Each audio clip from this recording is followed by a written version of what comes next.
Making a Murderer update, Brendan Dassey's conviction was just overturned.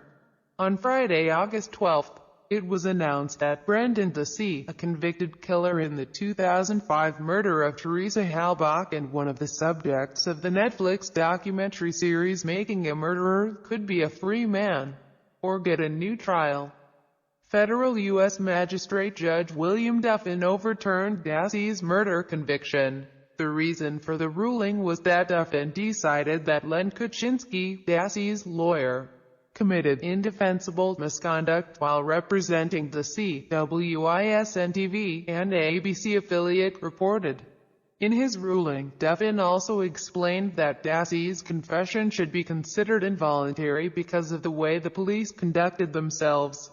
Duffin wrote, "These repeated false promises, when considered in conjunction with all relevant factors, most especially Dassey's age, intellectual deficits, and the absence of a supportive adult, rendered Dassey's confession involuntary under the 5th and 14th Amendments.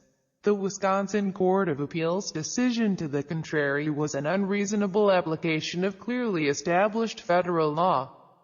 As detailed in Making a Murder, which launched on Netflix in December and quickly became wildly popular, both Dassey and his uncle, Stephen Avery, were accused of, put on trial for, and convicted of Halbach's murder. Once the documentary launched, both men became the subject of frequent news headlines and calls for retrials after the show highlighted how the investigation and trial were handled, or rather, mishandled, in the show's point of view.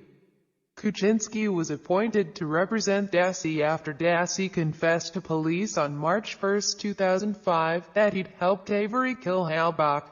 But the footage of the confession later suggested that investigators had essentially pushed Dassey, who by his own admission is not very smart, into confessing by using leading questions. Making a Murderer highlighted how Kuczynski did not attempt to fight for Dassey's innocence or even try to call attention to the way the confession was obtained and whether it should be considered valid or not.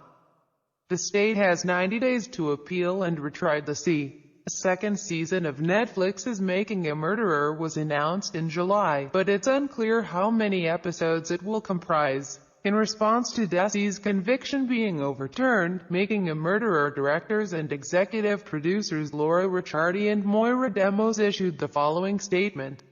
"Today there was a major development for the subjects in our story, and this recent news shows the criminal justice system at work, as we have done for the past 10 years. We will continue to document the story as it unfolds, and follow it wherever it may lead."